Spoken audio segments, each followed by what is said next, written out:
എല്ലാവർക്കും നമസ്കാരം. നല്ല ടേസ്റ്റി ആയിട്ടുള്ള ഒരു ക്യാരറ്റ് കേക്കിൻ്റെ റെസിപ്പിയുമായിട്ടാണ് ഞാൻ വന്നിരിക്കുന്നത്. ടേസ്റ്റി ആയിട്ടുള്ള കേക്ക് മാത്രമല്ല, നല്ല സോഫ്റ്റാണ്. അതുപോലെ തന്നെ ഉണ്ടാക്കിയെടുക്കാൻ വളരെ എളുപ്പവുമാണ്. അപ്പോൾ സംസാരിച്ച് സമയം കളയുന്നില്ല, നമുക്കുണ്ടാക്കാൻ തുടങ്ങാം. അപ്പോൾ ആദ്യം നമുക്ക് പഞ്ചസാര ഒന്ന് കാരമലൈസ് ചെയ്യണം. അതിനായിട്ട് ഞാനിവിടെ 1/2 കപ്പ് പഞ്ചസാര ഞാൻ അടുപ്പത്ത് വെച്ചിട്ടുണ്ട്.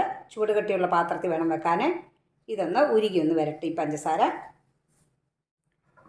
ഇപ്പം സൈഡൊക്കെ തിളച്ചിങ്ങനെ പതഞ്ഞ് വരുന്നുണ്ട്. ഇതെല്ലായിടവും ഇങ്ങനെ തിളച്ച പതയാകണം. അപ്പോഴാണ് ഇതിൻ്റെ ശരിക്കുള്ള പാകം. ഇതിപ്പം പാകത്തിന് കാരമലൈസ് ആയിട്ടുണ്ട്.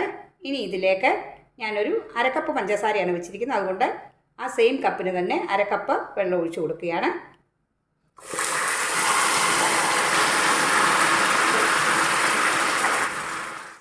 ഇനി ഇതിലേക്ക് നമുക്ക് ക്യാരറ്റ് ഇട്ട് കൊടുക്കണം. ഗ്രേറ്റ് ചെയ്ത ക്യാരറ്റ് ഞാൻ 1 കപ്പ് ഗ്രേറ്റ് ചെയ്ത ക്യാരറ്റ് എടുത്തിട്ടുണ്ട്. അത് ഈ പഞ്ചസാര സിറപ്പിലോട്ട് ഇട്ട് കൊടുക്കാം. അതുപോലെ തന്നെ 1/2 കപ്പ് റൈസൻസ് എടുത്തിട്ടുണ്ട്, ഉണക്കമുന്തിരി, അതും ഇട്ട് കൊടുക്കാം. ഇനി ഇതൊന്ന് ഇളക്കി കൊടുക്കാം.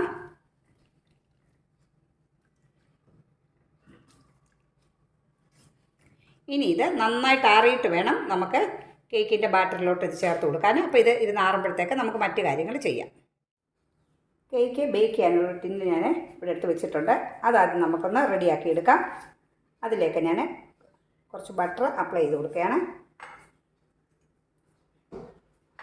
നമുക്ക് ഒന്നുകിൽ ഇതിൻ്റെ അകത്ത് ബട്ടർ പേപ്പർ വെച്ച് കൊടുക്കാം, അല്ലെങ്കിൽ ബട്ടർ പേപ്പർ നമ്മുടെ കയ്യിലില്ലെങ്കിൽ ഒരല്പം മൈദ ഇങ്ങനെ തൂവിയിട്ട് ഈ മൈദ അങ്ങ് നമുക്കങ്ങ് പൊട്ടിക്കളയാം.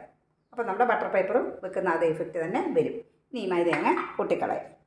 അപ്പോൾ ഇവിടെ ഒരു 1 കപ്പ് പഞ്ചസാരയുണ്ട്, 6 ഗ്രാമ്പും ഉണ്ട്, ഒരു നട്ട്മഗിൻ്റെ ഹാഫും ഉണ്ട്. ഹാഫല്ല, കാൽഭാഗം ജാതിക്കാക്കുരു. ഇവിടെ എൻ്റെ മോളും എന്നെ ഹെൽപ്പ് ചെയ്യാൻ വന്നിട്ടുണ്ട്, അവളാണ് ഈ പറയുന്നത്. അപ്പോൾ ഈ പഞ്ചസാര നമുക്കിതൊന്ന് പൊടിച്ചെടുക്കാം. നമ്മൾ എല്ലാം സെയിം കപ്പിനാണ്. ഞാനിതൊരു 1 കപ്പ് എടുത്ത് വെച്ചിട്ടുണ്ട്. ഇനി ഒന്ന് പൊടിച്ചുകൊണ്ട് വരാം. ഇവിടെ ഞാനൊരു ബൗളിൻ്റെ അകത്ത് മൈദ എടുത്ത് വെച്ചിട്ടുണ്ട്. 1/2 കപ്പ് മൈദയാണ്. 1/2 കപ്പ് മൈദയ്ക്ക് 1/2 ടീസ്പൂൺ ബേക്കിംഗ് പൗഡർ ഇട്ട് കൊടുക്കാം. 1 കപ്പിന് 1 ടീസ്പൂൺ ബേക്കിംഗ് പൗഡർ എന്ന കണക്കിലാണ് ഞാൻ ഇടാറുള്ളത്. ഇതിന് ഞാനൊരു 3 പ്രാവശ്യം നമ്മൾ അരിപ്പ വെച്ചൊന്ന് ഇടഞ്ഞുകൊണ്ട് വരാം. നെക്സ്റ്റ് ഇൻഗ്രീഡിയൻറ്റ് ബട്ടറാണ്. 3/4 കപ്പ് ബട്ടറാണ്. നമുക്കിത് ഈ ബൗളിൻ്റെ അകത്തൊന്ന് ഇട്ട് കൊടുക്കാം.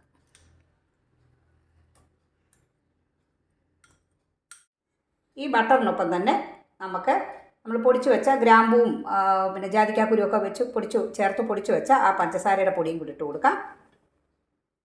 അപ്പോൾ പഞ്ചസാരയുടെ പൊടിയും ബട്ടറും ചേർത്ത് നന്നായിട്ട് ബീറ്റ് ചെയ്ത് കൊടുക്കാം. ഇതിലേക്ക് 3 മുട്ട ചേർത്ത് കൊടുക്കാം.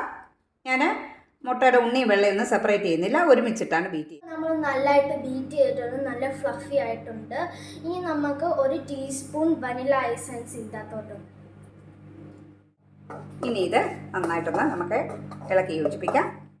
മൈദയും ബേക്കിംഗ് പൗഡറും കൂടെ 3 പ്രാവശ്യം ഇടഞ്ഞു വെച്ചിരിക്കുന്ന അതിട്ട് കൊടുക്കാം. എല്ലാം കൂടെ ഒന്ന് ചേർത്ത് യോജിപ്പിച്ച് കൊടുക്കാം. ഞാൻ ഇതിൻ്റെ അകത്ത് ഉപ്പിടുന്നില്ല, കാരണം സോൾട്ടഡ് ബട്ടറാണ് ഞാൻ ഇതിൻ്റെ അകത്ത് ചേർത്തിട്ടുള്ളത്. അതുകൊണ്ട് ഞാൻ ഉപ്പിടുന്നില്ല.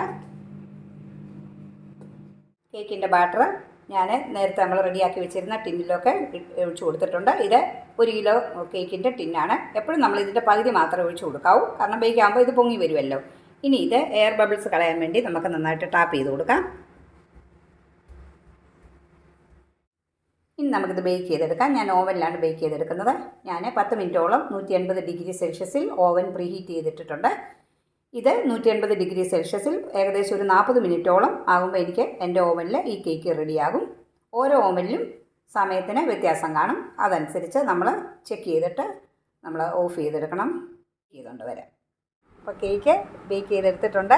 40 മിനിറ്റോളം വേണ്ടി വന്ന് എനിക്കിത് ബേക്ക് ചെയ്തെടുക്കാൻ. നമുക്കിതൊന്ന് ചെക്ക് ചെയ്ത് നോക്കാം ഇത് വെന്തിട്ടുണ്ടോയെന്ന്. അപ്പോൾ ഇത് ക്ലിയർ ആയിട്ട് വന്നിട്ടുണ്ട്. അപ്പോൾ അതിൻ്റെ അർത്ഥം ഇത് പാകത്തിന് വെന്തിട്ടുണ്ടെന്നാണ്. ഇത് ഒട്ടും ക്രാക്കൊന്നും വരാതെ നല്ല ലെവലിൽ വന്നിട്ടുണ്ട്. ഒരുപാട് പൊന്തി ഷേപ്പ് ഇല്ലാതൊന്നും വന്നിട്ടില്ല. എല്ലാം ഒരേ ലെവലിൽ പൊന്തി വന്നിട്ടുണ്ട്. നല്ല മണവും വരുന്നുണ്ട്. നല്ല പെർഫെക്റ്റ് ആയിട്ടുള്ള ക്യാരറ്റ് കേക്കാണ്. അപ്പോൾ ഈ രീതിയിൽ ട്രൈ ചെയ്ത് നോക്കിയിട്ടില്ലാത്തവരെ ട്രൈ ചെയ്യുക. ട്രൈ ചെയ്ത് നോക്കിയിട്ട് നിങ്ങളുടെ അഭിപ്രായങ്ങൾ പറയാൻ മറക്കരുത്. അപ്പോൾ അടുത്ത വീഡിയോയുമായിട്ട് വരുന്നവരെ ഗുഡ് ബൈ.